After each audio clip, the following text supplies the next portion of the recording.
Let's be honest, we all knew this day was coming. I just thought it would be more than 2 days into the presidency. This message is specifically for Donald Trump and his team, as well as every Trump voter out there. Fuck no. Listen, Mr. President, we understand that to put America first, you got to make some big deals with some big dollar signs. And we understand that AI is like the arms race of our time. We understand. But I don't think you realize who you're giving the keys to the castle to. I'm sure Larry seems like a great guy in person when he's talking big money to you. But this is how you lose your entire base. This is how you lose every single person in the media that just supported you. I guarantee you this is how you lose Tucker. You'll lose Alex. You'll lose Joe. You'll lose Candace. You'll lose just about everybody except for Charlie Kirk and Ben Shapiro. The number one reason why you just got elected is because of the way that COVID was handled and because of the vaccines, which we are giving you the benefit of the doubt and giving you a pass despite your love of Operation Warp Speed. The American public is awake to the vaccine bullshit.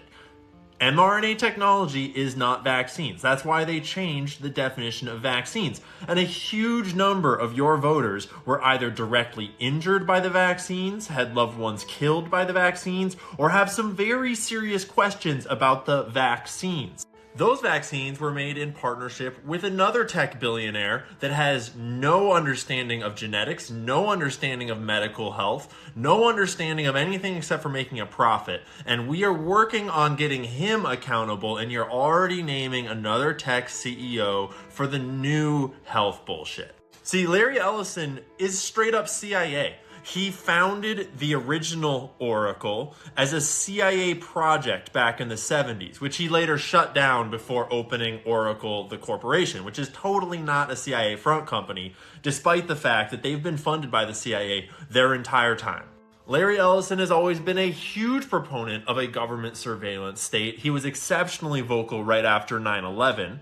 He has for decades wanted a national security database combined with biometrics, thumbprints, handprints, iris scans, or whatever is best to detect people with false identities, i.e. to surveil the American people at all times. And Oracle's already doing that. Oracle is the databasing software that backends basically every website that you use. You don't even know it, but Oracle interfaces with everything, and they have all of your data, your bank account, your checking balance, your savings balance, all Oracle databases, airline reservations, what books you buy, everything you do on the internet is basically already in Oracle's database. And what this plan is applying insane amounts of money to build enormous server farms to make the biggest AI the world has ever seen so that they can unleash that AI into our human data set, into this new fake world they're building.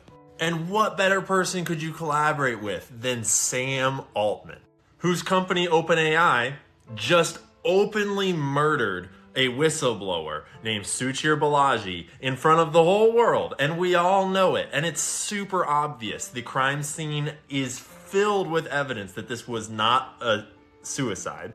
His apartment was ransacked. He had a meal out on his table. He went into the bathroom and then proceeded to struggle against himself and leave blood everywhere, clearly showing that he was the only one there and that it was just a normal suicide, despite him having a thumb drive, which is now missing, filled with evidence that OpenAI's entire business model is probably illegal and violating billions of dollars worth of copyright laws by stealing the entire internet's worth of content. Yeah, we still don't have answers on that too. And Homeboy is now in charge of the biggest AI ever built.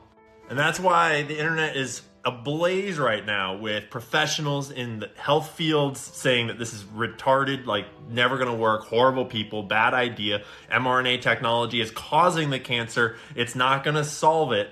You lose all of the doctors that spoke up against COVID that are literal heroes and icons now, like Dr. Robert Malone. You're going to lose the support of all the pundits and all the people in the media that were hoping for answers, hoping for retribution. Let's get one thing straight here, Mr. President and your team. We voted for you for a reconciliation, for the Nuremberg Trials 2.0, for holding Fauci to account, for undoing some of the medical tyranny that was done to us, the American people, over the last 4 years. This is not good. And everyone who's been paying attention knew that this was coming. The main threat during a Trump administration has always been the technocratic billionaire class getting into Trump's corner and then lobbying him and getting him to do the whole pre-crime, the whole digital surveillance, medical kind of like genetic engineering, science, technology, like this one world government technocratic rule. That has always been the next boss, and we know this. Some of the most valid and loud criticism that I've gotten over the last several months has been from like the Whitney Webb, Derek Bros corner. And they're totally correct that Trump has some seriously sketchy ties to tech oligarchs and to transhumanists like Sam Altman, Larry Ellison, like Peter Thiel. And while, yes, I am very glad that Trump won, and I am so much happier to be doing my job and trying to hold the government to account in a Trump environment than in a Kamalanism environment, but I just didn't think we'd have to start on day 2. Like, I figured that we would at least have RFK Jr. confirmed before we had to start fighting the war for the future of humanity. I mean, seriously, remember COVID.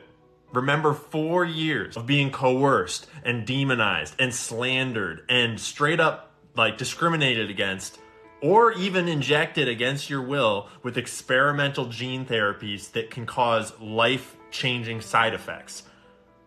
We're never going back. And if you're a Trump voter, it is your duty right now to stand up against this policy and to make your voice heard that we want nothing to do with this. We are okay with innovating in AI and innovating in technology and putting a bunch of money towards America first innovation, but these are not the people to put at the helm of that ship. Thank you very much.